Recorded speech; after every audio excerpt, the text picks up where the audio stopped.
você que nos acompanha. Esse é mais um episódio do podcast Ecos de Proteção, Cuidadores de Esperança. Esses nomes que para você são muito familiares, porque a gente já está fazendo muitos episódios especiais e esse é mais um. Eu agradeço desde já a sua presença, você que nos escuta, você que está nos acompanhando nas diversas plataformas, ali pelos canais de comunicação do Farol 1817. Estamos aqui com dois convidados muito especiais, eu já falei, mas eu queria que eles se apresentassem. Primeiro aqui o professor César, ele vai se apresentar, dizer de onde ele veio, o que ele faz hoje como missão, como profissão, e depois o padre Parron vai também dizer um pouquinho sobre a missão dele para a gente. Então, muito bem, é uma alegria estar aqui com vocês, muito obrigado pelo convite. Eu sou César Kuzma, sou um teólogo leigo, casado, tenho 2 filhos. Atualmente eu sou professor de teologia na PUC do Paraná, em Curitiba, mas eu também sou da Comissão Teológica da Caritas, América Latina e Caribe, e também faço parte do Fórum Mundial de Teologia e Libertação, que é ligado ao Fórum Mundial Social. Bem-vindo, professor. Uma alegria. Padre Parron já está ali sorrindo para a gente. Pode dizer um pouquinho da sua trajetória, da sua missão? Então, eu sou Joaquim Parron, sou missionário redentorista, atuo em Curitiba já há muitos anos, nas periferias, também como professor, também lecionando aqui como o professor César Kuzma, lecionando teologia moral, que é meu campo de reflexão teológica, que bate bem a questão da moral social, ética social. E a minha atuação tem sido muito nas periferias de Curitiba, não apenas o trabalho religioso, mas também na militância por dignidade de vida, né? A gente tem feito esse trabalho e organização também desse povo para lutar pelos seus direitos. Bem-vindo, padre. Nesse podcast nós tivemos presença de psicólogos, pessoas engajadas em comunidades eclesiais, pastoral do menor, professores, educadores. Então teve uma gama de gente que passou aqui pelo nosso estúdio. E hoje a gente traz, assim, 2 pessoas que com certeza vão contribuir muito para a gente ampliar nossa visão sobre o que é a pobreza, quem são os pobres, que a igreja acolhe e abraça.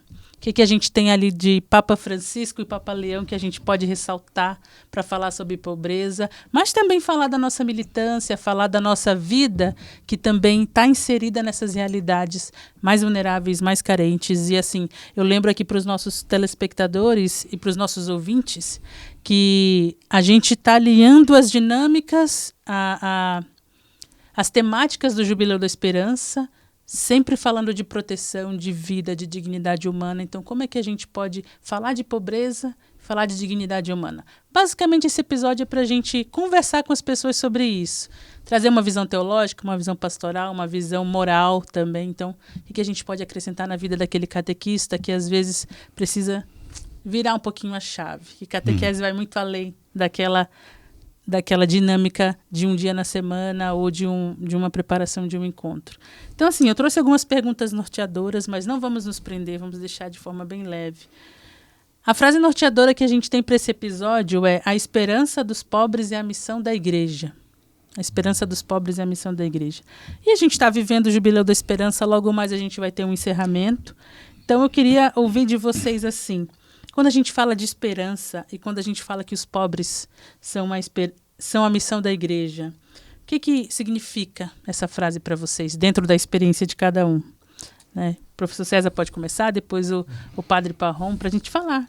Quando a gente fala de os pobres são a missão da igreja, como é que a gente pode trazer a esperança para esse contexto?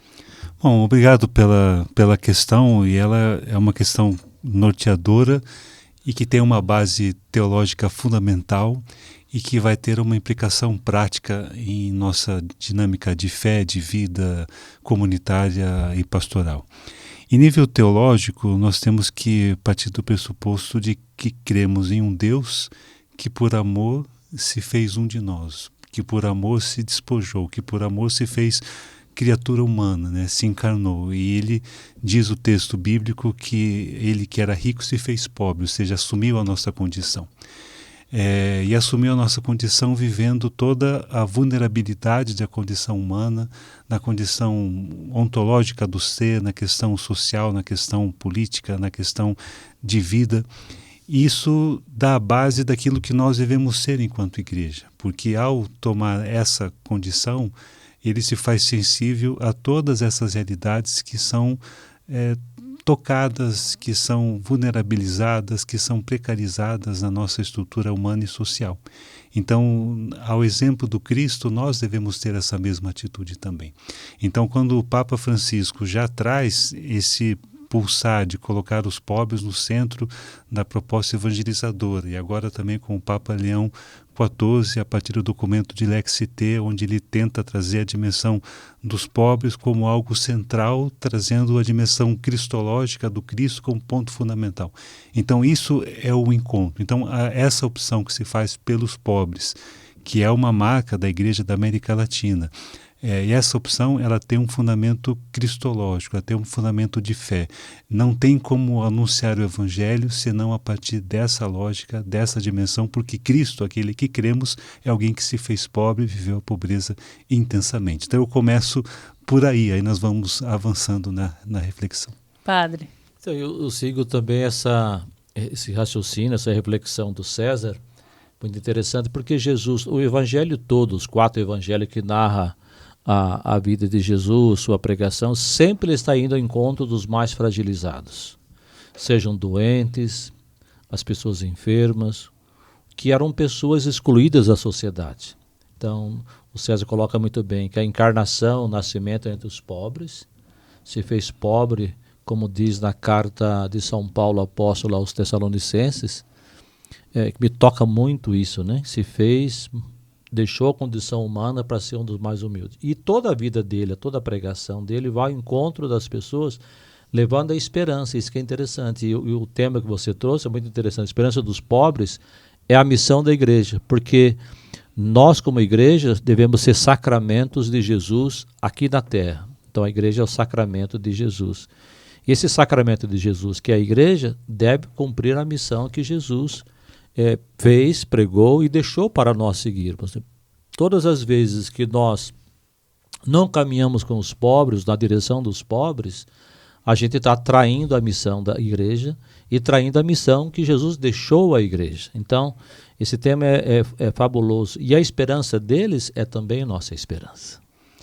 Nosso projeto Ecos de Proteção, ele vai tentar ajudar as comunidades a compreenderem que as crianças pobres da comunidade estão mais vulneráveis também.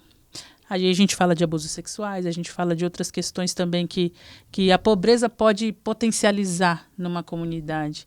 Com a experiência de vocês, eu começo aqui com o Padre Parron, que tem uma experiência também com certeza muito prática, né, diante da sua missão. Como que você enxerga isso, Padre? Assim, como que a pobreza pode potencializar e qual o papel da igreja também de fazer com que isso seja transformado?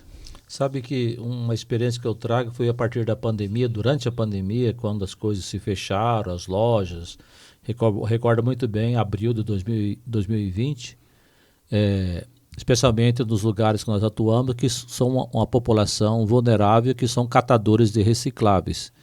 E quando fechou, teve o shutdown, né, fechar o comércio e tudo, eles não tinham de recorrer e buscar os recicláveis para fazer e vender, porque eles recolhem durante o dia, vendem à tarde para comprar comida à noite. E a caminhada nossa, a gente se colocou como igreja na base de caminhar com essas pessoas, no final das contas que estava. E a gente percebeu então que quando a gente se coloca junto para caminhar com essas pessoas, elas estão dispostas a se conscientizar, a ter formação, se organizar e buscar dignidade. Então, qual é o papel da igreja nesses momentos, os representantes da igreja? A gente se colocar junto com eles, nem acima nem abaixo, mas caminhar junto com essas pessoas. E é interessante perceber que essa experiência nossa, hoje nós estamos em 7 vilas bem empobrecidas de Curitiba. Estamos mais na região do Alto Boqueirão e na região mais periférica do Tatuquara, que são várias ocupações diárias que foram frutos desse tempo da pandemia, porque eles tinham essa possibilidade, ou paga aluguel ou compra comida. Então, para não pagar aluguel, ocuparam várias áreas em Curitiba. Tem comunidade com 300 famílias em ocupação diária, estão até lutando agora para a regularização fundiária dessas moradias. E é interessante perceber que essas pessoas quando nós, como igreja, estivemos com eles, caminhando com eles, escutando, se organizaram e criaram associações, criaram meios para buscar de subsistência até sobreviver. Então, justamente essa é a realidade, ou seja, aí vem as crianças se organizando, conscientizando para evitar os abusos e toda a situação.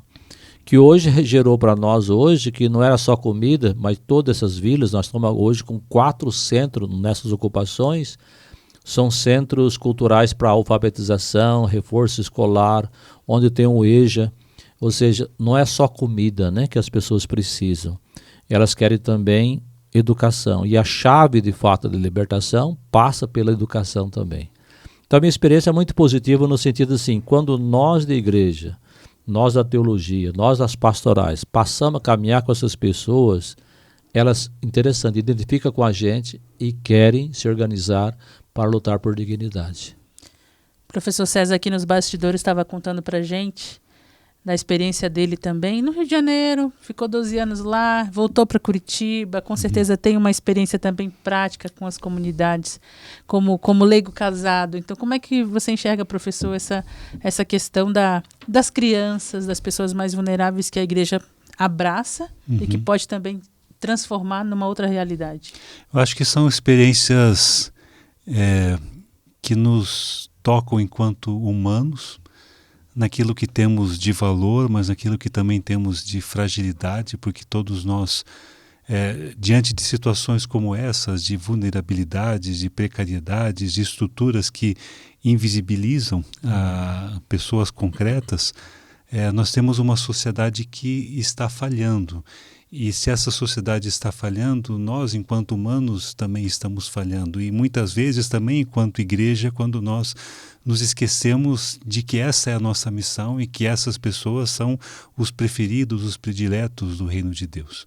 Eu vivi no Rio de Janeiro, no montante, foram 18 anos, aí 12 anos últimos com a família, e teve um momento que eu vivi na comunidade do Quitungo, que é uma das comunidades que fica no Complexo da Penha, onde agora tivemos essa chacina, esse massacre que ocorreu ali, além de outros tantos que se tem.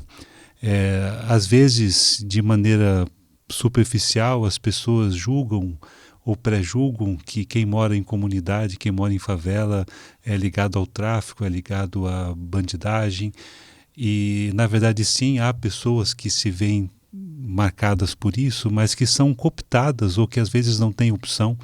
E quando alguém jovem ou uma mãe jovem tem que sepultar o seu filho ou chora o seu filho morto em situações como aquela, nós temos uma sociedade que fracassou. E então acho que eu tento fazer com que isso impacte o meu modo de ser como pai, como leigo, como professor, de trazer esses temas na minha realidade pastoral, no que eu vivi no Rio de Janeiro e que agora eu vivo em Curitiba, que também tem práticas higienistas, que também tem práticas de precarização, de vulnerabilização. Essas situações todas e alguns exemplos que o padre Parron trouxe e a que a gente conhece, seja daqui ou de outras capitais, elas retratam sistemas e estruturas que tornam as pessoas empobrecidas, que tornam essas pessoas invisibilizadas. Elas são invisibilizadas pelo sistema. E aí, diante disso, há um grito. E nós temos que ter a capacidade de ouvir esse grito, de perceber. Há uma citação na Evangelii Gaudium, do documento do Papa Francisco, número 54, que ele diz assim, que os excluídos continuam a esperar. E se ninguém esperar por eles, como que vai ser, né? Eu acho que nós temos uma tarefa enquanto igreja de ser a voz daqueles que não têm voz, de ser os olhos de quem não pode ver, mas não como algo que seja substitutivo, mas lutar para que eles possam ver e que eles possam falar. E que eles possam me esperar também. Eu acho que essa é um pouco a nossa tarefa pastoral, nossa tarefa enquanto igreja, enquanto instituições, enquanto pessoas comprometidas, sejam elas cristãs ou não, mas naquilo que toca enquanto humano.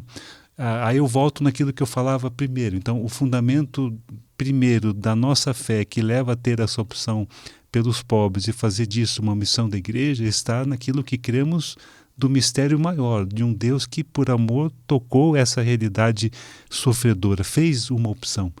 Então, nós temos que ter isso também. Então, nessa carne sofredora, nesses rostos invisibilizados, nessas crianças que têm tiradas delas uma perspectiva de futuro e de vida, nós temos que ser uma fonte, um farol de esperança, de vida, de sobriedade, de respiro de uma sociedade que está fragilizada e que está doente. Nossa, nós somos responsáveis pela lucidez. A lucidez no mundo. A gente vai tomar uma água. Você que está em casa vai tomar uma água. Olha, eu estou aqui refletindo. E eu sei que você também. Então a gente volta já para continuar essa conversa.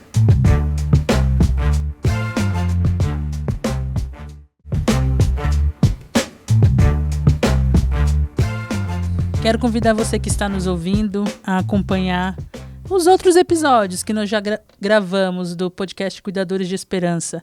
Mas não só, também acessar o site do Centro de Defesa, o site do Ecos de Proteção, baixar os materiais e os conteúdos que a gente preparou para cada episódio, para você poder acompanhar, trabalhar com a sua comunidade, com o seu grupo de catequese, com as lideranças que você conhece, né? E também acessar ali a plataforma do Farol 1817, onde esses conteúdos estão hospedados, e compartilhar com mais gente.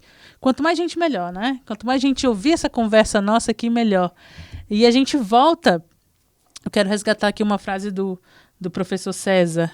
Ser a voz de quem não tem voz, para que eles possam ver, para que eles possam falar, para que eles possam ser essa voz, né? Eu começo com um testemunho, viu? Eu sempre dou meu testemunho aqui nesses episódios. Eu sou de Manaus. E eu nasci num bairro assim que era também periférico, um bairro antigo, mas que tinha ali... Eu não entendia esse conceito de favela, mas eu sabia que eu morava num lugar que não era o melhor lugar da cidade, né? Então, assim, as políticas públicas não me alcançaram. Quem me alcançou nesse lugar onde eu estava foi a igreja, né? E eu cito aqui com muito carinho o padre Zenildo Lima, que hoje é o bispo Dom Zenildo Lima, que foi meu pároco. E era aquela pessoa que ia lá e conversava com a gente, com as crianças, com os adolescentes, com as famílias. E também os padres palotinos, o padre Stanislau, que é hoje um pároco de uma comunidade, a comunidade uma das mais distantes na Arquidiocese de Manaus, no Vairão, onde você viaja 5 horas de barco para poder chegar lá. E foram essas pessoas que me deram essa voz, assim. Eu digo, hoje eu tenho essa consciência, eu não tinha naquela época. E aí despertou vocação religiosa, fui religiosa, fiquei 15 anos no convento, e ainda hoje isso para mim é o que mais marca. A igreja que me alcançou naquela realidade, né? Então eu tenho muita consciência, assim, eu gosto de falar isso porque eu acho que me formou como pessoa. E eu trago, assim, uma palavra que eu acho que a gente conhece bem, e a gente teve aqui a representante da Caritas Regional Paraná, que falou também da realidade dos migrantes, etc. E a gente falou de aporofobia, o medo das pessoas de falar de pobreza. A gente falava aqui no intervalo do quanto impacta a gente falar de pobreza, né? E queria que a gente falasse um pouco disso, né? Incentivasse as pessoas a conhecer mais as comunidades. O professor já deu uma deixa, assim, dizendo que na comunidade tem família, tem gente boa, tem pessoas que vivem realidades fantásticas, né? E eu comecei trazendo o meu exemplo porque eu era assim na minha comunidade. Então, uma pergunta, como é que esse preconceito aos pobres, a aporofobia, aparece nas atitudes e nos discursos que a gente tem, muitas vezes, dentro da igreja? Como é que a gente pode evitar isso? A gente tem percebido que nos últimos 10 anos aumentou esse preconceito contra os empobrecidos. Porque a cultura brasileira, a política brasileira foi também eivada justamente desse preconceito que adentrou dentro da igreja. E uma coisa assim muito triste é perceber que pessoas que professam a fé cristã têm essa postura diante dos mais pobres, né? Porque criou-se por meio dessas mídias sociais, desses grupos mais do extremo, especialmente da extrema-direita, que o pobre é vagabundo. Então nós que estamos nessa caminhada, a gente ouve muito isso dessas pessoas de classe média, que inclusive professam a fé cristã. Então criou esse preconceito. Não sabe que o pobre, o empobrecido, está ali, que é vítima de um sistema que excluiu, marginalizou essas pessoas. Então, aqui vem um papel importante da igreja, e dos pastores da igreja, lideranças da igreja no geral, de ser essa voz, como falava o professor, gostei muito da expressão, né? Ser luz, esse farol que vai iluminar e ajudar essas pessoas, porque se nós, pastores, nós que somos lideranças nas igrejas cristãs, na igreja católica, se a gente não der essa consciência para essas pessoas, mostrar o outro lado que a mídia colocou em nós, que o pobre é vagabundo, que não é vagabundo, muitos deles, maioria deles, são vítimas do sistema socioeconômico e político do país, e empoderá-los para que eles possam, então, levantar a bandeira e lutar por moradia, por educação, por toda situação que mais precisa de dignidade de vida. Então, você coloca aqui, como a gente percebe? Sim, isso é bem evidente hoje. Nas comunidades cristãs, nas paróquias, percebe isso. Alguns padres, eu sou padre, a gente participa da vida dos padres, conheço padres que ficam de mão atada. Tem uma ocupação diária, por exemplo, que pediu apoio, o Conselho Pastoral da Paróquia em Curitiba, na periferia, proibiu que o padre daquela paróquia, né, a paróquia nossa, a gente acompanha como projeto social, acompanhasse essas famílias. Ou seja, não, lá são pessoas que, etc., usando adjetivos muito ruins. Mas o padre deve ser um líder na comunidade e dizer, tudo bem, a mídia colocou isso na cabeça de vocês, mas nós temos que dar um passo adiante a partir do evangelho e como traz para nós aqui, ser farol, luz para essas pessoas e acompanhar na busca, né? Mas esse preconceito é evidente, essa parofobia, como usa essa expressão na ética, está presente talvez não tanto em discurso, mas até em práticas, que é pior ainda, né? Ou seja, que segura os pobres e não há integração. Haja vista que nos anos 70, 80, muitos de nós vivíamos em comunidades empobrecidas, formação do seminário, casas de religiosos, que hoje é uma raridade ter pessoas da vida religiosa ou da vida que prepara para o sacerdócio vivendo nessas comunidades. Então houve um retrocesso nisso. E até eu brincava no intervalo aqui com o professor César, né? Enquanto houve um retrocesso na prática, graças a Deus temos um Papa Francisco, temos um Papa Leão, que é justamente dessa linha, que a igreja tem que ser farol, e ele tem falado com insistência nos seus discursos que a doutrina social da igreja, que é uma das coisas mais belas, que não foi inventada pelo Papa Francisco, nem por nós, foi inventada por Jesus Cristo, que depois a igreja oficializou em 1891 com a primeira encíclica Coisas Novas, era o novário do Papa Leão XIII, que coloca justamente isso. A igreja tem que ser um farol nesse mundo dividido, nesse mundo onde há exclusão, onde há marginalização, para mostrar de fato o rosto de Jesus Cristo para a sociedade. Não, é muito bom ouvi-lo pela experiência que você traz e porque vive esse contexto. Eu também gostei de ouvir a sua experiência de Manaus. Eu estive esse ano em Manaus e foi uma experiência riquíssima. Eu conheço essas pessoas que você comentou e mencionou. E eu começaria dizendo assim que eu também sou fruto dessa igreja de base, dessa igreja de comunidade, e que me fez ter, por conta das pastorais, essa atenção a uma dimensão mais social que é necessária. E nesse documento agora último do Papa Leão, ele chega a dizer que a doutrina social não é uma parte, um capítulo, mas é a doutrina da igreja, porque a igreja ela não tem como não ser isso. Então eu acho que esses exemplos que se traz, eu acho que eles edificam e são exemplos que se fazem testemunhos de evangelização, para que isso se duplique, para que isso chegue a encontros concretos. Agora, especificamente sobre a questão da aporofobia, né, o significado da palavra é aversão, ao pobre, e algumas pessoas acham que é aversão àquilo que é o diferente. Não é a pobreza mesmo. Se você pega, por exemplo, a questão dos migrantes, que é um tema que você mencionou e que já foi falado aqui, nenhum país rico tem problema com os migrantes, mas com os pobres. Se você é um migrante, mas se você é rico, se você tem como pagar um green card, se você tem como ter um visto que te dá um bom emprego, com um bom salário, não importa de onde você venha, você terá bom trato e bom trânsito. A questão é a pobreza. E nem sempre as estruturas que geram pobreza, elas percebem que há um mal gerado, esse mal gera um sistema que oprime e que gera uma massa de pessoas, porque são massas mesmo, porque eles são invisibilizados e despersonalizados, e que essas pessoas têm direitos e que seria nosso dever. Então, acho que nós temos como igreja e como sociedade a tarefa de evidenciar isso, tornar visível o que é invisibilizado e questionar estruturas que geram essas condições todas, para que você possa criar um ambiente de uma casa comum, um ambiente de fraternidade, um ambiente de humanidade. No documento Fratelli Tutti do Papa Francisco, e o mesmo ocorre na Dilexite do Papa Leão, eles usam a parábola do bom samaritano em momentos diferentes. Então, na Fratelli Tutti, o Papa Francisco, no capítulo 1, ele fala das estruturas, das diversas outras pandemias que deixaram a pandemia da Covid mais forte. E ele coloca a parábola, o exemplo do samaritano, como modelo ético para cristãos e não cristãos. E o Papa Leão, ele termina a Dilexite com a parábola do samaritano, dizendo que nós temos os 3 caminhos e às vezes nós somos um pouco de cada um daqueles, mas o desafio é ser como aquele bom samaritano que teve compaixão e que vai ao encontro para humanizar aquela pessoa, ou seja, ele não teve a aporofobia, né?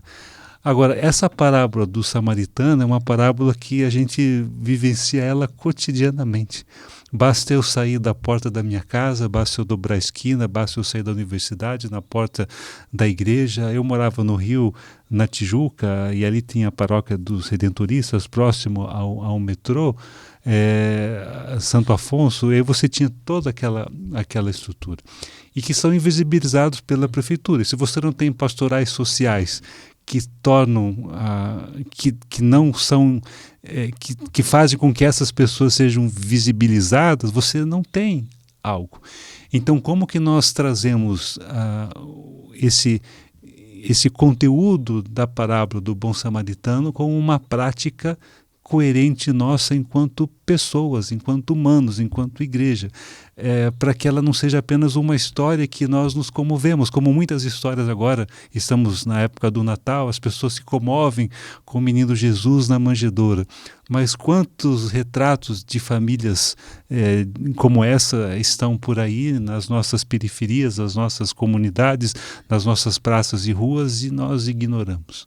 Então a gente prefere chorar, se emocionar diante daquilo que é abstrato, mas nós fechamos o coração para aquilo que é concreto. Acho que esse é o desafio e que deve impactar a igreja, impactar a fé, impactar as pessoas na opção que se faz pela dimensão da pobreza, que não é a dimensão do pobre em si, mas de você lutar contra os sistemas que geram pessoas nessas condições. Muito a dizer sobre essas... Ai, meu Deus, eu fico meio assim, encantada de ouvi-los falar, mas também inquieta com tudo isso que a gente tem que estar conversando. E uma das coisas que me deixou muito inquieta, que eu quero convidá-los a assistir, é o testemunho da irmã Elizabeth, que é lá de Rolândia. Ela me explicou que Rolândia fica a 45 quilômetros de Londrina. Não sei muito bem onde fica Rolândia, mas eu olhei no mapa e vi que é realmente perto de Londrina. E lá ela tem um trabalho social com crianças em situação de vulnerabilidade. A gente vai olhar aqui para a TV, assistir o testemunho dela e depois a gente volta para comentar um pouquinho. Tá bom? A gente pode... Eu sou a irmã Elizabeth Mendes, da Congregação das Irmãs Franciscanas do Coração de Jesus. Neste período de 2016, agora 2025 e outros, eu estou trabalhando num projeto social aqui em Rolândia, no norte do Paraná, onde nós atendemos crianças, 220 crianças em situação de vulnerabilidade social, algumas em situação de risco, então, vinda do Conselho Tutelar, das casas de acolhida, das famílias, e são crianças realmente necessitadas da nossa proteção. Porém, eu sou, como franciscana, eu tenho dentro de mim, da minha formação, da minha índole formativa, esse amor aos pobres. Francisco de Assis é o inspirador da nossa congregação. Ele, quando fundou as 3 ordens franciscanas, ele incutiu esse amor aos pobres, esse trabalho aos pobres. Inclusive, ele sempre quis que nós trabalhássemos e ganhássemos o nosso sustento como os pobres. Então, assim, eu venho com essa formação e desde que estou na congregação, 1985, eu venho trabalhando com essa, vamos dizer assim, com essa vulnerabilidade social. Eu fiz toda a minha formação inicial em Curitiba, onde que eu trabalhei nas favelas, principalmente nas favelas de São Domingos, ali no bairro das Oficinas, em Curitiba. Foi ali que eu tive os primeiros contatos com favelados, com crianças em situação extremíssimas de vulnerabilidade e idosos. E isso sempre me deixou altamente assim, preocupada, porque são os 2 extremos da vida nos quais esses vulneráveis são abandonados. E é muito difícil que famílias também vulneráveis e com problemas de renda e tantas outras situações possam acolher no seu íntimo e, de verdade, dar uma verdadeira criação para essas crianças ou dignidade para os seus anciãos. Tudo isso me transtornou sempre bastante. Quando eu fui para Florianópolis, ali também eu tive a situação do Morro da Penitenciária, do Morro da Serrinha, onde eu tive contato com esse pessoal, né, de situação de vulnerabilidade social, problema com a justiça e tantas outras coisas. Tudo isso foi formando o meu caráter em poder olhar para a cidade e ver o que a cidade está precisando. Qual é o nosso verdadeiro trabalho ali? O que essas pessoas precisam que eu faça por eles? Qual é o trabalho social que eu tenho, como religiosa franciscana do Coração de Jesus, realizar? Então, quando eu fui transferida para São Paulo, eu fui trabalhar exatamente na Pastoral do Menor, na região Sé, ali no Viaduto do Chá, e toda aquela região Sé, toda aquela região central de São Paulo, onde vocês sabem que a questão da vulnerabilidade das crianças abandonadas, né, crianças sem família, é terrível. E eu morei em São Paulo, bem em situações de seca. Então, as crianças e as pessoas que moravam na rua não tinham nem água para beber. A situação foi muito caótica para nós que trabalhávamos, porque nem as pessoas tinham água nas suas casas. Então, como que a gente ia conseguir água para essas pessoas que estavam na rua, para as crianças, dar banho em bebês, né? E vocês sabem o que significa trabalhar em São Paulo com a repressão da polícia. O padre Renato, né, o padre Júlio Renato Lancelotti, eu trabalhava com ele porque a gente era ali da mesma região, ele um pouco mais para o Bom Retiro e eu ali para a Sé. Ele trabalhava mais com as pessoas envolvidas com esse problema da drogadição, mas eu trabalhava com os filhos dessas pessoas, né? Então, assim, não é fácil enfrentar essa situação de pobreza, não é fácil. E muitas vezes a gente se sentia impotente diante ali da Quinta DP, que fica ali no centro, porque eles sabiam que não podiam prender criança até 12 anos, e quantas vezes nós tivemos que ir lá para poder libertar as crianças com menos de 12 anos que estavam presas, algemadas, nas patentes, às vezes, né? Então, tudo isso foi me consolidando. E vocês sabem que os últimos papas, João Paulo II, o Papa Francisco, de modo especial, e agora o Papa Leão, eles continuam falando dos pobres, como artífices do Evangelho, né? Nós podemos mascarar quem são esses pobres, dizendo que são os pobres de espírito, mas pobre é aquele que sente falta das coisas, que tem falta das coisas, do mínimo necessário para viver. Esses são os pobres, esses são os pobres.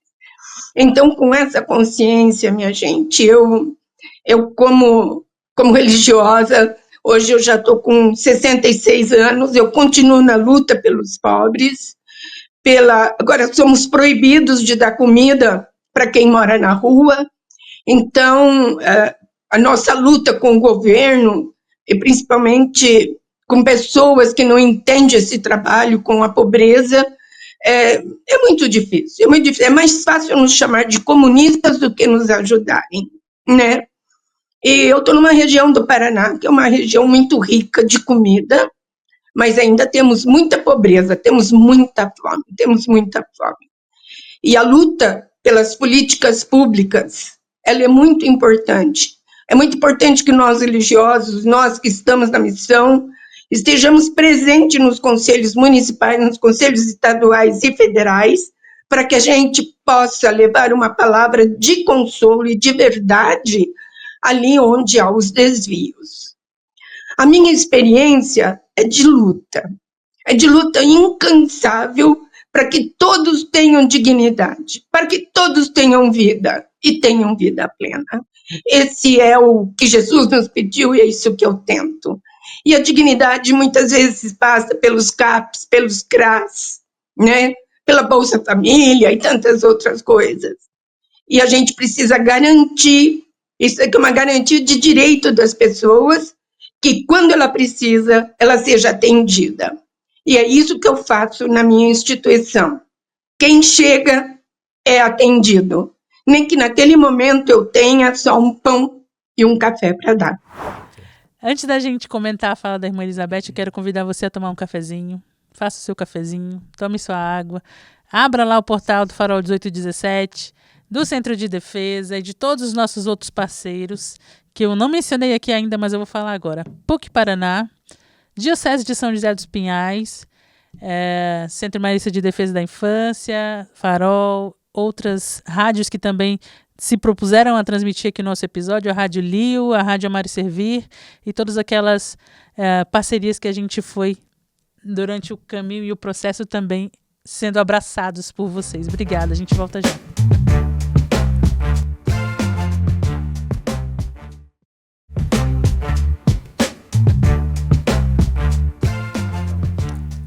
A irmã Elizabeth contou pra gente, muito emocionada, da experiência dela lá em Rolândia, com 220 crianças em situação de vulnerabilidade que chegam de diversas formas. Conselho tutelar, indicado por uma pastoral social e outras pessoas que vão conhecendo o projeto e que vão trazendo as crianças, e ali ela tem essa missão. Mas ela também falou muito que a gente precisa ser resistente nessa missão. Ela se emocionava, nós vimos aqui, e ela dizia, olha, eu preciso ser muito resistente, porque às vezes dá vontade também de, sabe, não tem incentivo. O governo parece que deixou também de incentivar a ajudar os pobres. Então ela trazia todas essas questões, trouxe um pouco da história dela também na realidade de São Paulo, quando ela trabalhava com o Padre Júlio, nós vimos aqui. Mas é uma pessoa que fez tudo isso que a gente foi comentando agora.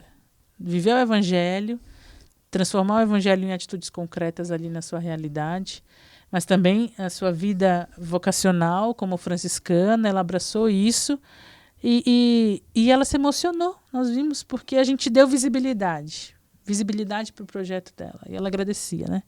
Então, assim, a gente está aqui com um papa que escreveu um documento também sobre essa realidade da pobreza, mas que não seja só também aquilo, ó, não permanece no mundo das ideias, mas que a gente coloque em prática, que a gente seja, de fato, pessoas que com nossos gestos concretos a gente faz essa realidade não ser só um sonho, mas ser real. Então, assim, que caminhos concretos de prevenção, proteção contra as crianças e pessoas vulneráveis a gente pode fazer para envolver as comunidades, as escolas, políticas públicas, erradicação. O padre já deu um exemplo aqui nos bastidores, que ele foi lá na TV, falou do projeto dele, conseguiu uma visibilidade bem grande. Mas e aquelas realidades que a gente não vê na TV, né, que a gente não consegue alcançar? Assim, eu penso que parece muito difícil, né? Mas a gente já falou de uma igreja que que avança, que vive o evangelho, etc., né? E a gente também meio que já respondeu essas perguntas. Mas nas escolas, políticas públicas, o que a gente pode trazer de luz também para iluminar aquele catequista que está aqui e que às vezes pode ir lá no conselho tutelar da sua região e fazer alguma coisa também, ou na comunidade, na paróquia, uma campanha, não sei. Ideias que a gente possa trazer. Até ouvindo o testemunho da irmã, falando da participação dela no conselho tutelar, uma experiência quando eu estava em Paranaguá, que não é tão longa, tão distante, desculpe-me, eu acho que as paróquias, as comunidades deveriam participar dos conselhos municipais. Legal. Da saúde, o conselho do pessoa idosa, o conselho da sustento alimentar, o conselho tutelar. Em Paranaguá tivemos uma experiência interessante, o conselho da mulher que nós tínhamos lá. Eu sei que a nossa paróquia, que era do Rocio, nós estávamos em 7 conselhos municipais. Aí um dia o bispo perguntou assim, como é que vocês fazem para entrar no conselho? Bom, se a gente tem uma luta social, várias esferas, as pessoas vão entrando e sabe que nesses conselhos, é uma dica interessante para as pastorais, procura no seu município, etc. A gente tem voz, é interessante isso, e você consegue dar direção até para o trabalho no município. Então, se a paróquia é uma paróquia grande, pode ter pessoas com várias, tem que participar da base também, né? Nos vários conselhos, assistência social, e eu acho que uma dessas luzes que poderíamos dar em esfera mais de organização sociopolítica. Eu acho que as paróquias, e até há uma discussão na CNBB dos bispos, mais consciência das pastorais sociais, que as paróquias deviam proporcionar, de fato, esse engajamento dos paroquianos conscientes, que também tem paroquianos, como você fala, que tem a parofobia, né? Uhum. Mas esses paroquianos mais de base, os padres que falam com o seu pároco, para participar desses conselhos, e ali ser a voz da igreja nessa direção, porque ali define a política pública do município. Com certeza a irmã participa do conselho, ela vai definindo as políticas públicas do município lá de Rolândia, que ela é de Rolândia, né? Eu acho que além de você participar da base, também criar essa interlocução com o conselho. E normalmente esses conselhos têm espaço para participação, porque é a voz da comunidade. Qualquer município do Brasil, se tem esses conselhos, se não tem, pode criar esses conselhos. Então a gente pode, de certa maneira, dar uma direção e a paróquia ser uma reflexão. Então essas pessoas saíam da paróquia, iam nesses diversos conselhos. Da mulher, por exemplo, para falar contra o feminicídio, que havíamos situações muito concretas em Paranaguá em 2017, 2018. Então, essa é uma sugestão que eu faria aqui. Professor? Eu acho que são caminhos muito bons, eu também concordo com esses caminhos. Assumir como proposta de fé, de igreja, de pastoral, a defesa desses grupos, como a questão da mulher, a questão das crianças, a questão dos que são vulnerabilizados, são tarefas necessárias e importantes. Mas isso também exige algo que tem que ser feito antes e desde as bases. Por exemplo, esses temas que aqui estamos conversando, eles não podem estar distantes da formação catequética, da dimensão espiritual. Quando falamos que a catequese é uma iniciação à vida cristã, essa iniciação não é apenas para uma dimensão litúrgica e sacramental, que também não é desconectada da vida, mas é conectada com a vida concreta. E você tem toda essa riqueza do magistério da igreja. Se você quiser, pode pegar as coisas novas, né, que inclusive o Papa Leão recupera as coisas novas a partir de hoje, daquilo que tem, mas o tema ambiental, que é um tema que atrai a juventude, você pega aqueles que são vítimas do aquecimento global, vítimas das inundações, vítimas dos desastres do clima, e que são eventos que nós estamos vendo cada vez mais fortes dentro do nosso país, nas nossas comunidades, e onde a situação é mais periférica, o grito, o drama é maior. Então, trazer esses temas como base da nossa formação, aproveitar os movimentos da campanha da fraternidade, que há críticas de grupos, às vezes, um pouco mais conservadores, como se isso fosse dissociado da fé. Não, é o conteúdo da fé. Então, é o conteúdo da criação, do cuidado, do zelo, do mandato de um Deus que me manda cuidar da criação, zelar da criação, que manda amar a todos como ele amou. Acho que isso diz muito. Aí você une a fé com a prática e aí você ganha corpo para que quando você está presente nesses espaços, você tenha uma voz coerente, uma voz firme. Quer ver um exemplo que eu fiz quando eu dava aula na PUC do Rio de Janeiro? Eu era o único, não era o único, mas eu era um dos mais novos professores casados. Aí me deram para dar sacramento do matrimônio. E eu coloquei como leitura obrigatória o livro da Maria da Penha. Porque eu falei, e naquela ocasião a minha esposa, ela é assistente social, ela estava fazendo uma pós-graduação sobre violência contra a mulher, na PUC do Rio também, depois ela trabalhou lá por 8 anos. Eu falei, não, eu vou trazer esse tema porque a questão do tema do sacramento, a vida matrimonial, ela envolve uma série de questões e esses casos de abuso, de violência contra a mulher e contra crianças não ocorrem na casa do outro, ocorrem nas casas das nossas comunidades. Então, como que você combate o machismo, como que você combate o feminicídio, como que você combate essa violência, de que maneira estamos educando os nossos meninos, né, que vão ser homens, maridos, esposos, pais no futuro. Então, eu coloquei essa leitura. Então, a formação aliada à espiritualidade e mais uma formação que leve a uma praxis responsável, ela me ajuda a ter uma presença mais qualificada disso.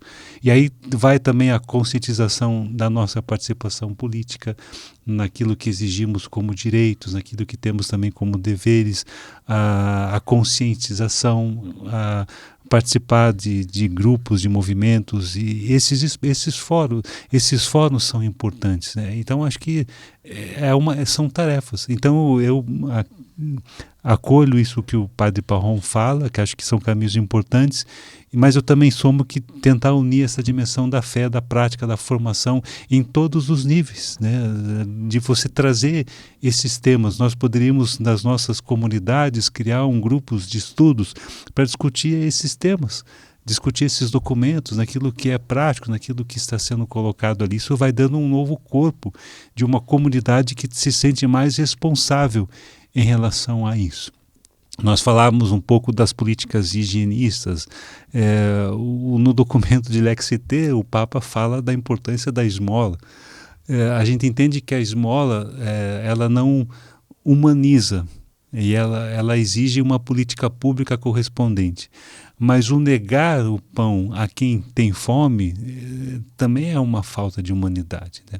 Então ele fala assim, porque no mínimo ocorre um evento, você tem que olhar nos olhos daquela pessoa que te pede.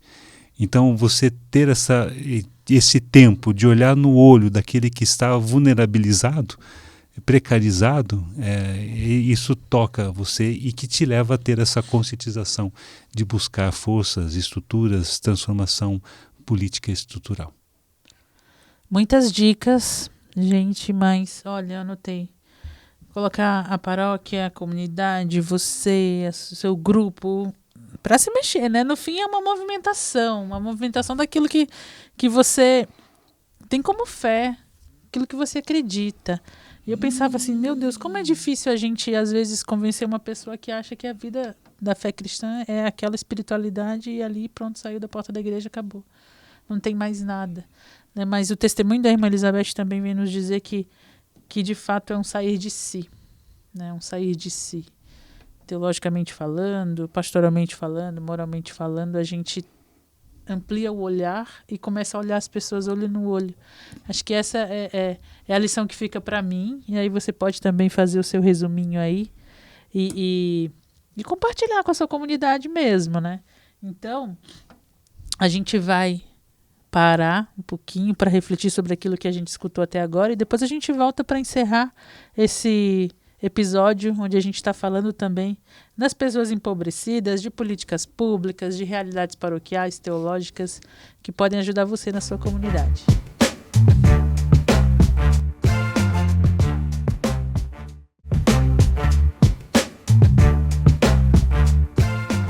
Estamos chegando ao final.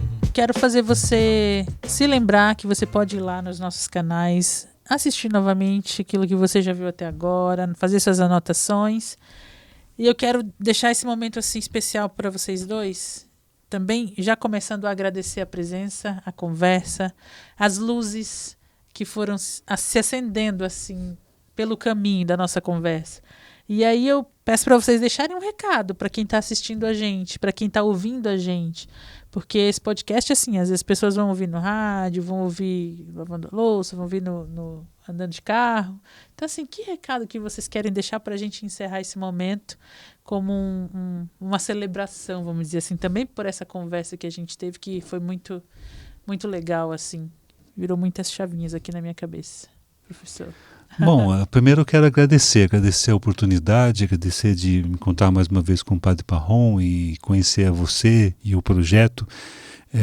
Eu começaria com aquela frase que instigou o Papa Francisco até assumir o nome Francisco, de não se esquecer dos pobres. Eu acho que não esquecer dessas pessoas é saber que eles existem, tornar eles visíveis e lutar pelos seus direitos, porque isso é fazer com que o reino de Deus aconteça. Aí está o fundamento dessa opção, que é uma opção pelo amor.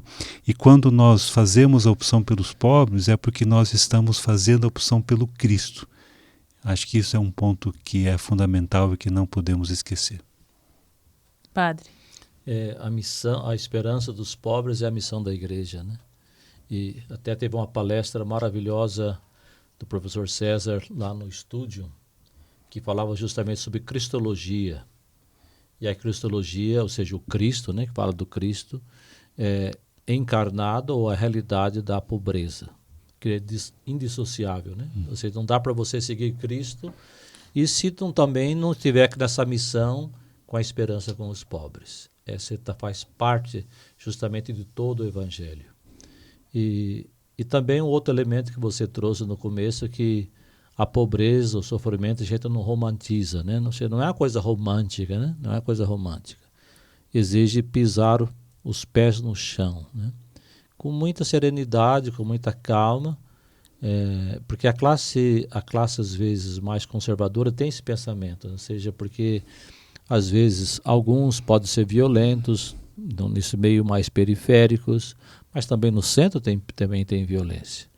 Uma coisa que me impressionou muito na pandemia, porque em muitas dessas comunidades, durante o dia se encontrava pessoas dependentes químicos. Até a nossa congregação trabalha muito com isso, dependentes químicos, recuperação de dependentes químicos. Então, durante o dia você via aquele drogadito nas esquinas, nas ruas, que consumia o crack ali por 5, 10 reais a pedra do crack. Mas depois das 8 da noite, que a gente entrava com marmita no tempo da pandemia, nesses lugares mais periféricos, aqueles carros BMW, carro de gente grande, que não compravam a pedrinha de crack por 5 reais ou 10 reais, mas pagava 200 reais pela cocaína, ou outro consumia outras coisas. Então, a classe alta que mantém muitas vezes o tráfico nas nossas favelas, nas nossas comunidades, nas nossas vilas, né? Então, tudo isso exige reflexão, conscientização, né? E nós que somos de Cristo, nós que somos de Jesus, que comungamos a esperança dos pobres como missão nossa junto, esse é um convite maravilhoso que as campanhas de fraternidades, a teologia da igreja traz para nós, né? E esse Papa maravilhoso, o Papa Francisco, e todo o ensino social da igreja traz para nós esse esplendor, ou seja, caminhemos com as pessoas mais frágeis, com vulneráveis, tornamos nossa voz a voz deles também e deles junto conosco, e aí seremos muito mais fortes para levar o Evangelho na sua integralidade. Muitas ideias, muitas luzes surgiram assim desse podcast, e com certeza você vai ver de novo, vai ouvir de novo. Pode compartilhar com a sua comunidade, viu? Sem se preocupar, pode compartilhar com o maior número de pessoas. E bate lá o nosso material, pode imprimir, pode mandar pelo WhatsApp e faça acontecer essa mudança que a gente conversou aqui. Muito obrigada pela sua audiência, muito obrigada, Padre Parron, professor César. A gente se encontra no próximo episódio, que vai ser um encerramento, e a gente vai ter aqui a presença também de pessoas lá da Diocese de São José dos Pinhais que vão contar como é que foi a experiência do projeto Ecos de Proteção na Diocese. Tá bom? Obrigada, até a próxima.